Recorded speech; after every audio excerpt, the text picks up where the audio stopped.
இந்த மாமா சௌக்கியமா? Love you. இவ்வளவு நேரம் பொறுமையா இருந்தவங்க எல்லாருக்கும் என்னுடைய அன்பு. இங்க வந்திருக்க பெரியவங்க எல்லாருக்கும், சித்ராஜ் மாமாக்கு, நலனுடைய குடும்பத்தார் எல்லாருக்கும், சுந்தர் சார், அனந்தராஜ் சார், எல்லாரும் இருக்காங்க, ஷில்பா, கிருதி, கிரண் சார், மாஸ்டர். ரொம்ப ரொம்ப சந்தோஷம் நீங்க எல்லாரும் இங்க வந்திருக்கிறது. நலன் சொன்ன மாதிரி தர்மத்தின் வாழ்வதனை சூது கவும்னு ஒரு படம் பண்ணிட்டு கிட்டத்தட்ட 10 வருஷத்துக்கு அப்புறமா மறுபடியும் தர்மமே வெல்லும்னு ஒரு படம் பண்ணியிருக்காரு. அந்த நல்லதை மறுபடியும் கொண்டு வந்து சேர்த்ததுக்கு உங்களுக்கு ரொம்ப ரொம்ப நன்றி நலன். நலன் பாத்தீங்கல்ல, இதுதான் நலன். எல்லாருக்கும் ஒவ்வொரு டைரக்டர்ஸ் பிடிக்கும். ஆனா எனக்கு தெரிஞ்ச நிறைய டைரக்டர்ஸ்க்கு பிடிச்ச ஒரு ஆள்னா நலன் குமார் சாமின்னு சொல்லலாம். நான் எந்த செட்டுக்கு போனாலும் பசங்க சொல்லுவாங்க, சார் நலன் சார் படம் பண்றீங்களா, நலன் சார் படம் பண்றீங்களான்னு. அவ்வளவு ஃபேன் பாய்ஸ் இருக்காங்க அவங்களுக்கு. இவ்வளவு நாள் காய போட்டது பெரிய தப்பு. அவங்க எல்லாரும் வெயிட் பண்ணிட்டு இருக்காங்க இந்த படத்துக்காக. நலன் வந்து ஒரு தக் லைஃபாவே வாழ்ற ஒரு ஆளுங்க. நீங்க பாத்தீங்கல்ல, இங்க வந்து ஒய்ஃபுக்கு சல்யூட் அடிச்சுட்டு போறாப்புல, இப்படி ஸ்கோர் பண்ணிட்டு போய் நமக்கு திட்டு வாங்கி கொடுக்குற ஒரு ஆளு. எல்லாத்துக்கும் அவர்கிட்ட வேற ஒரு பிலாசபி இருக்கும். சனா சொன்ன மாதிரி வேற ஒரு பிஹேவியர் இருக்கும். சுதுக்கவும் பார்த்துட்டு இந்த ஒரு டயலாக் வச்சிருப்பாருல்ல, இந்த வேலையை செய்யறதுக்கு ஒரு குருட்டுத்தனமான முட்டாள்தனம் வேணும், ஒரு குறுக்குத்தனமான புத்தாள்தனம் வேணும்னு. உண்மையாவே நலன் படம் பண்றதுக்குமே அது தேவை. ஏன்னா அவர் சொல்ற ஐடியாவை புரிஞ்சுக்கிறதுக்கு கொஞ்ச நேரம் ஆகும். அந்த ஐடியாவை புரிஞ்சுக்கிட்டாலும் நம்ம அதை இமேஜின் பண்ணவே முடியாது. எனக்கு 1000ல் ஒருவன்ல அந்த மாதிரி ஒரு அனுபவம் இருந்துச்சு. செல்வராகவன் ஒரு சீன் எழுதியிருப்பாரு. அந்த சீனை புரிஞ்சுக்கிட்டு நடிக்கலாம் ட்ரை பண்ணா ஒண்ணுமே புரியாது. அவர் வந்து எக்ஸ்பிளைன் பண்ணா மட்டுமே தான் அது புரியும். அப்படி நலனுடைய ஒவ்வொரு விஷயமும் வேற ஒரு பேரலல் வேர்ல்ட்ல ஒரு இமேஜினேஷன் இருக்கும். ஸோ அப்படி எனக்கு நலன் கூட ஒர்க் பண்ணது ரொம்ப ரொம்ப சுவாரஸ்யமா இருந்துச்சு. சுதுக்கவும் பண்ணிட்டு அவர் கூட படம் பண்ண போறோங்கிறப்ப ஜாலியா ஒரு படம், இந்த குழந்தைகளை கலத்தலாம், இல்ல அரசியல்வாதிகளை கடத்தலாம், அப்படி ஏதாவது ஜாலியா ஒரு கதை சொல்லுவாருன்னு பார்த்தா அவர் வாத்தியார்னு ஒரு கதையை கொண்டு வந்து கொடுத்துட்டாரு. மறுபடியும் பெரிய சவால். உண்மையா அந்த கதையை கேட்டுட்டு நலன் கூட ஒர்க் பண்ணணும்னு அவ்வளவு ஆசையா இருக்கு. ஆனா இந்த கேரக்டர் நம்மளால செய்ய முடியுமா, நம்ம மிமிக்ரி ஆர்டிஸ்ட் எல்லாம் கிடையாது, நமக்கு இது வருமான நைட்லாம் எனக்கு தூக்கமே வரல. அப்ப வந்து நம்ம நிறைய அந்த கோட்ஸ் எல்லாம் பார்ப்போம் இல்லையா, நம்ம அந்த மோட்டிவேஷனல் வீடியோ எல்லாம் பார்த்துட்டு இருப்போம்ல நைட்ல தெம்பு வேணும்னா. அப்படி பார்க்கும்போது அதுல ஒரு விஷயம் பார்த்தேன். சொல்றேன், சொல்லி முடிக்கிறேன். சோ அந்த வீடியோல வந்து ஒரு விஷயம், எந்த விஷயம் உங்களை ரொம்ப பயமுறுத்துதோ, நம்ம எதை பார்த்து ரொம்ப பயப்படுறோமோ அதை போய் நம்ம ஃபேஸ் பண்ணிடணும். அங்கதான் growth இருக்குன்னு சொல்றாங்க. அங்கதான் நீ அடுத்த கட்டத்துக்கு போக முடியும்னு சொல்றாங்க. அப்போ இது ஒரு லைஃப் தான். நம்ம ரொம்ப திரும்ப திரும்ப வந்து பயந்துட்டே இருக்க முடியாது. நம்ம எவ்வளவு வாட்டி ஜெயிச்சாலும் நீ தோத்தது மட்டுமே பேசுற உலகம் தான் அது. அப்படி பயந்துட்டே இருந்தோம்னா புது விஷயம் எதுவும் பண்ண முடியாது. இறங்கி அடிச்சிடணும்னு முடிவு பண்ணி தான் நலன் கூட போய் ஜாயின் பண்ணது. நலன் இருக்கிற ஒரே தைரியத்தில் தான் அந்த படம் பண்ண நான் ஒத்துக்கிட்டேன்னு சொல்லலாம். ஏன்னா இந்த படம் கத்தி மேல் நடக்கிற மாதிரி, ஒண்ணு ஜெயிக்கனா இல்லாட்டி நம்மளை போட்டு காலி பண்ணிடுவாங்க இந்த படத்துல. அப்படி ஒரு ரிஸ்கான ஒரு சப்ஜெக்ட் ஒரு ஆக்டருக்கு. ஆனா படமா ஜாலியான படம், என்டர்டெய்னிங்கான ஃபிலிம். அவர் சொன்ன மாதிரி இது ஒரு 80s 90s தமிழ் சினிமாக்குன்னு ஒரு அடையாளம் இருக்கு. நம்ம எல்லாமே நம்ம ரூட்ஸை போய் தேடிட்டு இருக்கோம் இல்லையா. அப்படி தமிழ் சினிமாவுக்கு ஒரு அடையாளமா இருக்கிற மசாலா படங்களுக்கு ஒரு ட்ரிபியூட்டா அந்த படம் இருக்கணும் அப்படிங்கிறது அவருடைய எண்ணம். ஸோ ஒரு ஃபுல் அண்ட் ஃபுல் என்டர்டெய்னர். ஒரு பக்கம் வாத்தியாருங்கிற கேரக்டருக்கு, அந்த கேரக்டருக்குள்ள இப்ப போலான்னு முடிவு பண்ணியாச்சு.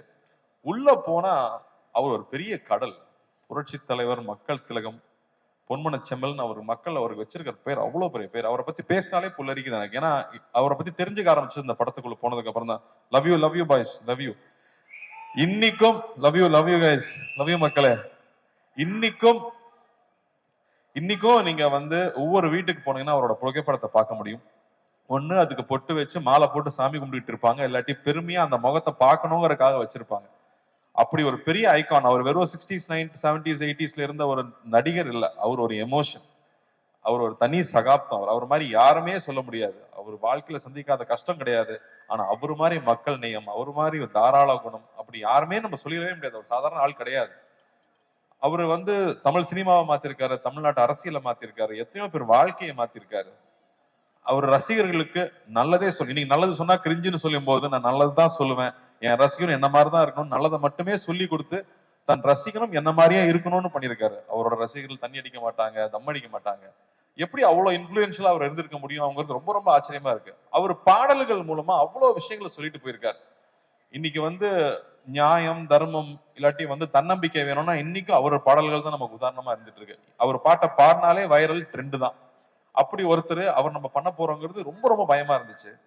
இன்னும் அவரோட பத்தி இன்னுமே பேசிட்டு இருக்கோம். அவரை பத்தி பேசிட்டு இருக்கோம். அவர் ஒரு பாட்டுல சொல்லியிருக்காரு, வாழ்ந்தாலும் மறைந்தாலும் பேர் சொல்ல வேண்டும், இவர் போல யார் என்று ஊர் சொல்ல வேண்டும்னு அவரே பாடிட்டு போயிட்டார். தன்னுடைய வாழ்க்கையே மக்கள் பணியா இருக்கணும், மக்களுடைய நன்மை தான் என்னுடைய வேலைனே ஒர்க் பண்ணியிருக்காரு.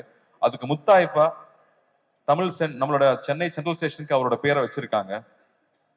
புரட்சி தலைவர் doctor MGR Chennai central station பேரு. ஒரு நாளுக்கு கிட்டத்தட்ட 400 ட்ரெயின் இங்க இருந்து கிளம்புது. ஒவ்வொரு ட்ரெயின் கிளம்பும் போதும் சென்னை புரட்சி தலைவர் டாக்டர் எம்ஜிஆர் ராமச்சந்திரன் அவர்கள் பேர்ல சென்னையிலிருந்து கிளம்புற ட்ரெயின் ஒரு நாளைக்கு கிட்டத்தட்ட 5000 தடவை அவரோட பேர் அனௌன்ஸ் பண்ணிக்கிட்டே இருக்காங்க. அப்படி வாழ்றதுன்னா அப்படி எப்பேற்பட்ட வாழ்க்கையா இருக்கும், அவர் எப்பேற்பட்ட மனிதரா இருக்கும். அவரை நம்ம இங்க கொண்டு வந்து சேர்க்கணுங்கிறது சாதாரண விஷயம் இல்லை. ஸோ தொடர்ந்து அவர் படங்களையே பாக்குறது. இன்ஃபேக்ட் சிலம்பம் கிளாஸ் எல்லாம் போய் ரொம்ப நாள் ஆயிடுச்சு. நான் தெரிஞ்சு இந்த ஷூட்டிங் டைம்ல காலையில 1 hour ஈவினிங் 1 hour ஷூட்டிங் போயிட்டு வந்துட்டு முன்னாடியும் கண்டினியூஸா ஒரு 1 month ப்ராக்டிஸ் பண்ணேன்.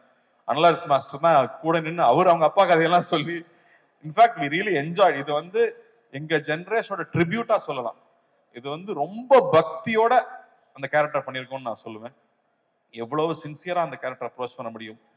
இந்த படம் பார்க்கும்போது அவருக்கும் அவருடைய ரத்தத்தின் ரத்தமான ரசிகர்களுக்கும் என்ன உறவு இருந்துச்சு அப்படின்னு நீங்க கொஞ்சம் புரிஞ்சுட்டீங்கனாலே நாங்க பெரிய சக்சஸ் நம்புவேன். இதுல அவ்வளவு என்டர்டைன்மெண்ட் இருக்கு, அவ்வளவு ஜாலி இருக்கு. அதை தாண்டி அந்த அற்புதமான ஒரு ரசிகனுக்கும் அவனுடைய ஒரு தலைவனுக்கும் இருக்கிற உறவு இருக்குல்ல, அன்கண்டிஷனல் உறவு இல்லை. நீங்க எங்களுக்கு கொடுக்குற அன்பு அன்கண்டிஷனல் அன்பு. எதுவுமே எதிர்பார்க்கல, நான் உன்னை பார்த்தா போதும், நான் உன்னை பத்தி பேசினா போதும்னு நீங்க இருக்கீங்கல்ல, அதுக்கு நான் இவ்வளவு கோடி கொடுத்துட முடியும். அந்த அன்புக்கு எவ்வளவு கோடி கொடுத்துட முடியும்.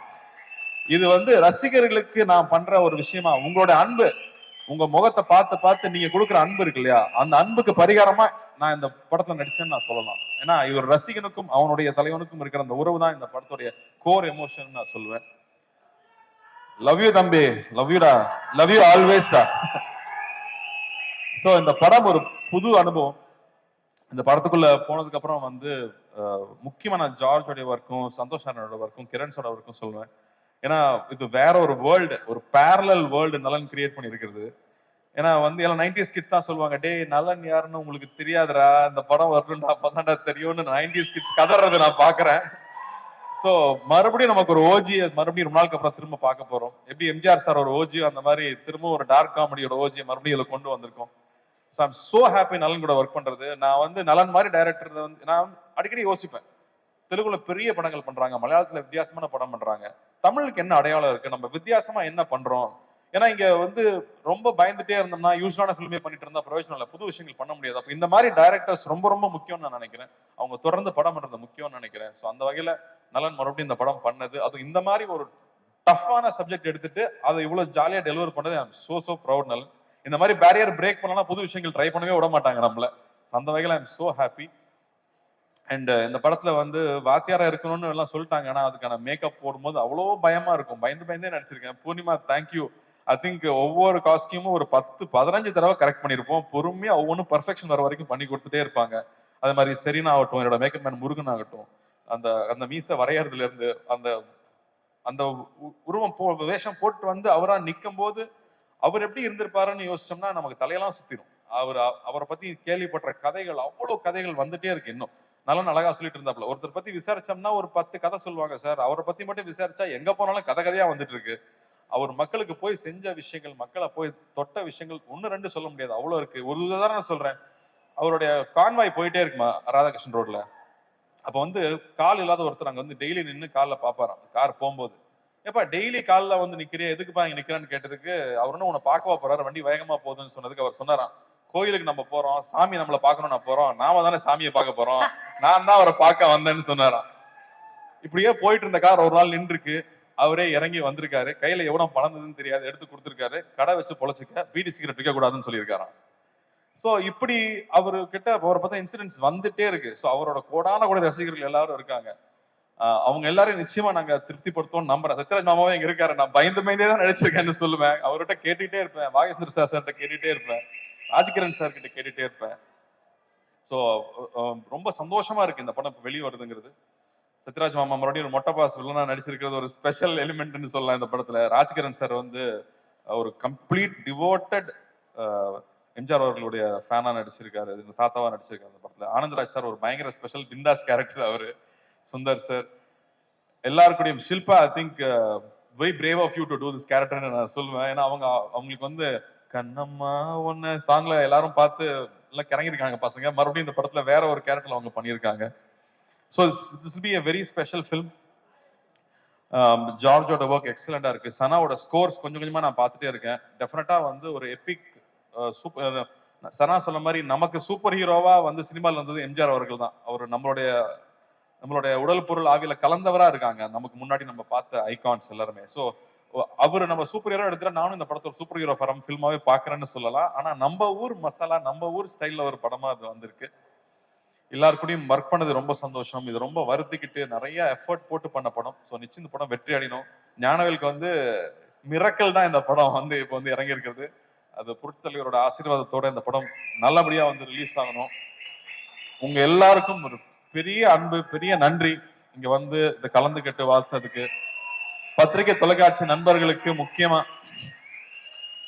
எல்லாரும் நீங்களாம் நிறைய பேர் எம்ஜிஆர் அவர்களையும் பார்த்திருப்பீங்க, அவங்கள பத்தி தெரிஞ்சிருக்கும். ஸோ உங்களுடைய அன்பு எப்பவுமே எங்களுக்கு தேவை. உங்களோட அன்பு நீங்க எப்பவுமே எனக்கு கைட் பண்ணியிருக்கீங்க, எப்பவுமே சரியான படங்கள் பண்ணும்போது பாராட்டி இருக்கீங்க. உங்களுக்கு ரொம்ப ரொம்ப நன்றி. இந்த படத்தை நீங்க சப்போர்ட் பண்ணணும். இந்த சப்போர்ட் ரொம்ப முக்கியம். ஏன்னா இந்த மாதிரியான அட்டம்ஸ் பண்ணும்போது நீங்க கொடுக்குற சப்போர்ட் தான் இந்த மாதிரி படங்கள் மறுபடியும் வந்துகிட்டே இருக்கும். ஸோ ரொம்ப ரொம்ப நன்றி. Thank you thank you thank you. Love you guys. Love you love you love you.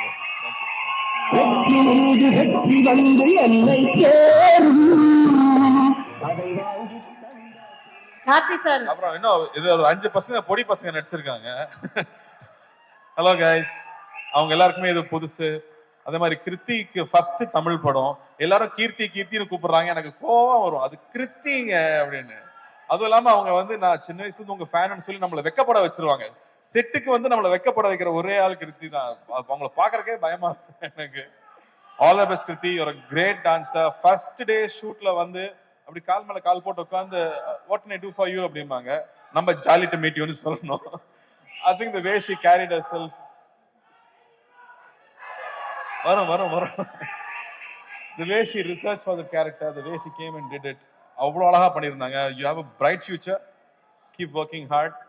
And இந்த இடத்துல நான் வந்து எப்படி நலன் வந்து சரண்யா பார்த்து சல்யூட் வச்சு ஒரு தேங்க்ஸ் சொல்லிட்டாரு, அது மாதிரி நானும் ரஞ்சினிக்கு ஒரு சல்யூட் வச்சு தேங்க் பண்ணிக்கிறேன். ஏன்னா அவங்க சப்போர்ட் இருந்தாதான் நம்ம இங்க வந்து வேலை செய்ய முடியும். அதே மாதிரி ஞானவேலுக்கு இந்த படம் பெரிய வெற்றி அடையணும், பெரிய லாபம் தரக்கூடிய படமா வரணும்னு நான் ஆண்டவனை வேண்டிக்கிறேன். Thank you thank you thank you. Ravi, thanks for coming. Thank you thank you. And Karthi sir, அதே குரல் ஒரு அழகான கேள்வியோட உங்களையும் சந்திக்கணும் நீங்க இருக்காங்க. வாங்க சார், வாங்க ப்ளீஸ். தம்பி கார்த்தி, எப்படி இருக்கீங்க? நல்லா இருக்கேன் ஐயா. 1001 திரைப்படத்துல என்னுடைய ரசிகனா நடிச்சேன். பொன்னியின் செல்வன் திரைப்படத்துல நான் ரொம்ப ஆசைப்பட்ட வந்தியத்தேவன் கதாபாத்திரத்துல பல வருஷம் கழிச்சு அது உங்களுக்கா அமைஞ்சது. நடிகர் சங்கத்துல நான் இருந்த பதவியில தான் நீ இருக்கு. நமக்குள்ள எவ்வளவு ஒற்றுமை பார்த்தியா? உண்மையா சொல்லணும்னா உங்க ஆசீர்வாதம் எப்பவுமே எனக்கு வேணும். நான் பல நாள் பல சோதனைகள் இருக்கும்போது உங்களை நினைக்காம போனதே இல்லை. அந்த ஷார்ட் டைரக்டர் ஆக்ஷன் சொல்றதுக்கு முன்னாடி ஐயா நீங்க உள்ள இருந்து நடிச்சுக்கங்கன்னு சொல்லிட்டு தான் ஒவ்வொரு ஷாட்லையும் நடிச்சிருக்கேன். ஸோ வந்து மானசீகமா அவரை நான் தலையிலிருந்து கும்பிட்டுக்கிட்டே இருந்திருக்காங்கிறது தான் உண்மை. உங்களை வணங்கிட்டே தான் இருந்திருக்கேன். என்னோட ஆசீர்வாதம் உனக்கு எப்பயுமே இருக்கும். என்னுடைய அன்பு தம்பி சிவகுமார் என்னுடைய மிகப்பெரிய ரசிகர்னு உங்க எல்லாருக்கும் தெரியும்.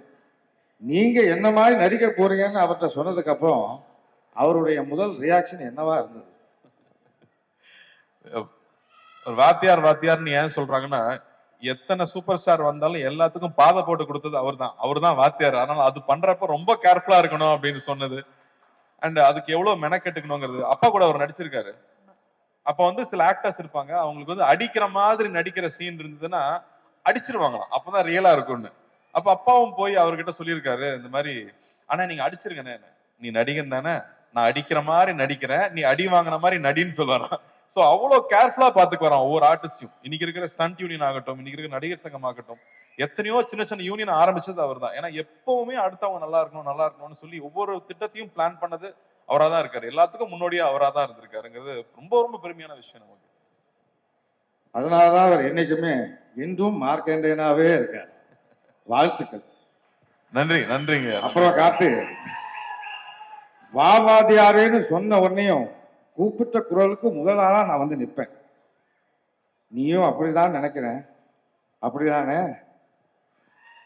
அவரை பார்த்து கத்துக்கிட்டாதவங்களே யாருமே இருக்க முடியாது. யாரு என்ன கேட்டாலும் இல்லைன்னு சொல்றதே இல்லை. அது 2-3 வகை சொல்லுவாங்களாம். இருந்தா கொடுக்கறது, இருக்கிறதுல கொஞ்சம் கொடுக்கறது, இருக்கிறதையே கொடுக்கறது. இவர் இருக்கிறதையே கொடுக்குற ரகம். சோ அவங்க கிட்ட இருந்து தான் நிறைய கத்துக்கிறோம். எப்படி அடுத்தவங்களுக்கு செய்யணுங்கிறது அவங்க கிட்ட தான் கத்துக்கணும். சோ முடிஞ்ச அளவுக்கு உங்களை மாதிரியே யார் எந்த உதவி கேட்டாலும் இல்லைன்னு சொல்லாம நம்மளால முடிஞ்சதை செய்யணுங்கிறது உங்ககிட்ட இருந்து கத்துக்கிட்டது தான் நினைக்கிறேன். அது அப்பாவோட வளர்ப்புன்னு நினைக்கிறேன். வாழ்த்துக்கள். நன்றி, ரொம்ப நன்றி. பாபாதியாத்திரை திரைப்படம் மிகப்பெரிய பிளாக் பஸ்டர் அமைகிறதுக்கு என்னுடைய மனமார்ந்த வாழ்த்துக்கள். தொடரட்டும் உன் பணி, மக்களுக்காகவே அர்ப்பணி, வாழ்க வளர்க. இங்க இந்த தருணத்துல வந்து எம்ஜிஆர் ஐயாவே வாழ்ந்துட்டு இருக்கிறவங்க நிறைய பேர் வந்திருந்தாங்க. அவங்க எல்லாருமே எனக்கு ஹெல்ப் பண்ணிருக்காங்க படத்துல. சோ அவங்களுக்கும் இந்த வகையில நான் நன்றி தெரிவிச்சுக்கிறேன். அவங்க எந்நேரமும் அவரை மாதிரியே மேக்கப் போட்டு ஒவ்வொரு ஊரா போய் நடிச்சுட்டு வர்றவங்க. அதே மாதிரி அசிஸ்டன்ட் டைரக்டர்ஸ்க்கு, ப்ரொடக்ஷன் டீமுக்கு, எல்லாருக்கும் படத்துல ஒர்க் பண்ண எல்லாருக்குமே என்னுடைய மனமார்ந்த நன்றியை தெரிவிச்சுக்கிறேன். Thank you so much Karthi sir. And Vaa Vaathiyaar ஒரு சூப்பர் டூப்பர் ஹிட்டான ஒரு திரைப்படமாக அமையும். தமிழ் ரசிகர்களுடைய அன்பும் பாசமும் தியேட்டர்ஸ்ல உங்களுக்காக காத்துக்கிட்டு இருக்கோம். One more time for our very own Karthi சாருக்கு ஒரு பெரிய கைதட்டல். லவ் யூ மக்களே. Thank you. Everybody, 12th of December 2025 Vaa Vaathiyaar நம்மளுடைய தியேட்டர்ஸ்ல Studio Green Films Private Limited வழங்கும் கார்த்தி அவர்கள் இன் வாவாதியார்.